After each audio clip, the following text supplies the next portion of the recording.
Praise the lord. ప్రభు అయిన యేసుక్రీస్తు నామమున ఈ కార్యక్రమమును వీక్షిస్తున్న మీ అందరికీ శుభములు తెలియజేస్తూ ఉన్నాను. విజన్ క్యూటీ ఫెలోషిప్ వారి యేసుతో ఏకాంత సమయం ఈ క్వైట్ టైం కార్యక్రమమునకు మిమ్మల్ని ప్రేమతో ఆహ్వానిస్తున్నాను. మనం ఇర్మియా గ్రంథము నుండి దేవుని వాక్యాన్ని ధ్యానం చేస్తూ ఉన్నాం. అనేకమైన పాఠాలు ఈ యొక్క పుస్తకంలో నుండి మనం నేర్చుకున్నట్లు దేవుడు మనకు సహాయం చేస్తూ ఉన్నాడు. ఈరోజు మన ధ్యానం నిమిత్తమై ఏర్పాటు చేయబడిన లేఖన భాగము ఇర్మియా గ్రంథము 42వ అధ్యాయము 1 నుండి 14వ వచనం వరకు.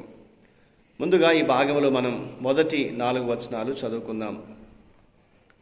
అంతలో సేనాధిపతులందరూ కారేహ కుమారుడైన యోహనానును, ఓషేయ కుమారుడైన యజన్యాయను, అల్పులేమి గనులేమి ప్రజలందరూ ప్రవక్త అయిన ఇర్మియా వద్దకు వచ్చి అతనితో ఈలాగు మనవి చేసిరి.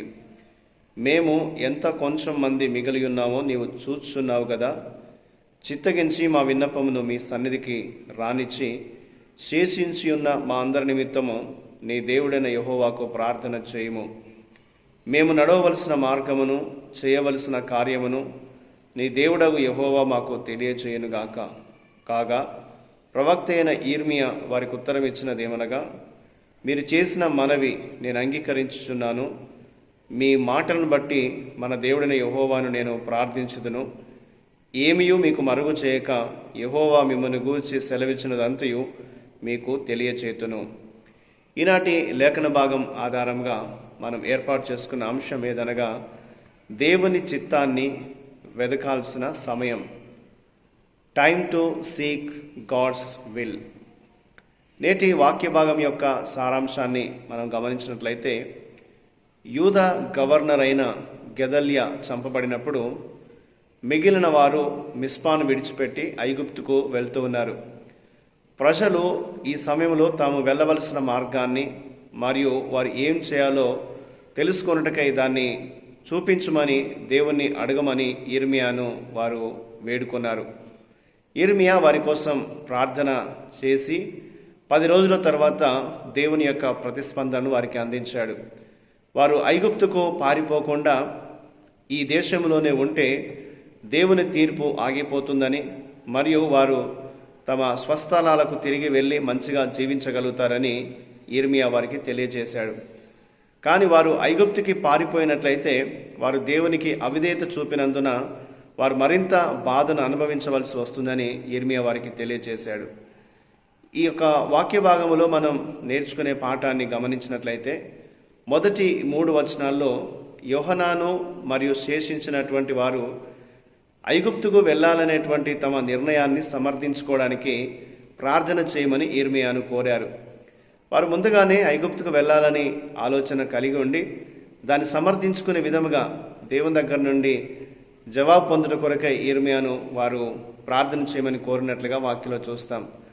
ఇందులో మనం గమనించవలసిన విషయం ఏంటంటే, కొన్ని సమయాల్లో మనం కూడా దేవుని చిత్తాన్ని వెతుకుతున్నామని చెప్తాము, కానీ మన ప్రార్థనలు వాస్తవానికి మన ఇష్టాన్ని నెరవేర్చడానికి చేసే స్వార్థపూరితమైన ప్రార్థనలుగా ఉంటూ ఉన్నాయి. ముందుగానే ఒక నిర్ణయం, ఒక ఆలోచన మనం కలిగి ఉండి దాన్ని నెరవేర్చుకున్నట్టుకై మనం దేవుణ్ణి అడుగుతూ ఉంటాం. అయితే అటువంటి ఆలోచనతో మనం దేవుని దగ్గరికి రాకూడదు, దేవుణ్ణి ప్రార్థించకూడదని ఈ లేఖన భాగం మనకు తెలియజేస్తుంది. మనం ప్రార్థించేటప్పుడు ఖాళీ హృదయంతో దేవుని ఎదుటికి వెళ్ళాలి మరియు ఆయన చిత్తాన్ని, ఆయన ప్రణాళికల్ని మనం తెలుసుకోవాలి. ఆయన చిత్తముతో మన హృదయం నింపబడవలసిన సమయం ప్రార్థనా సమయంగా మారాలి అని ఈ యొక్క లేఖన భాగం మనకు జ్ఞాపకం చేస్తుంది.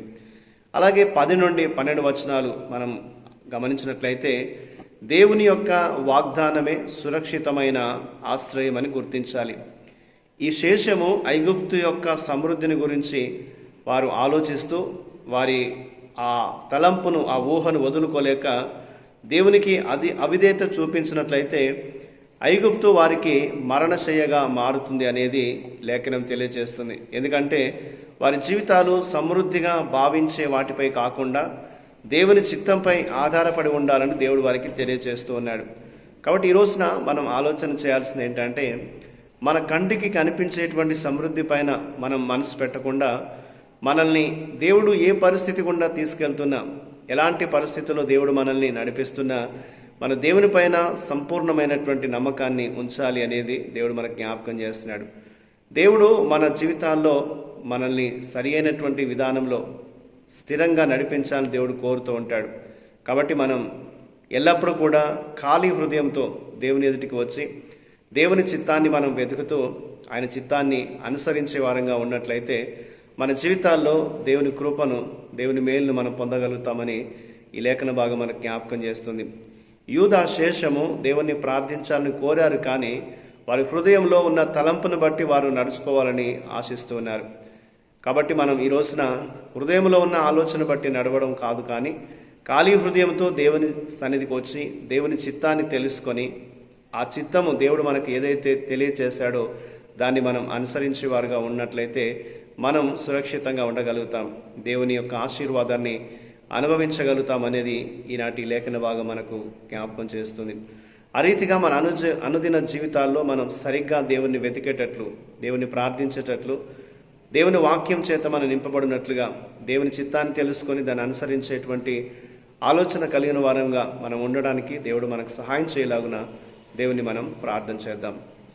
మా ప్రియ పరలోకపు తండ్రి, మీకు వందనాలు, స్తోత్రాలు నాయనా.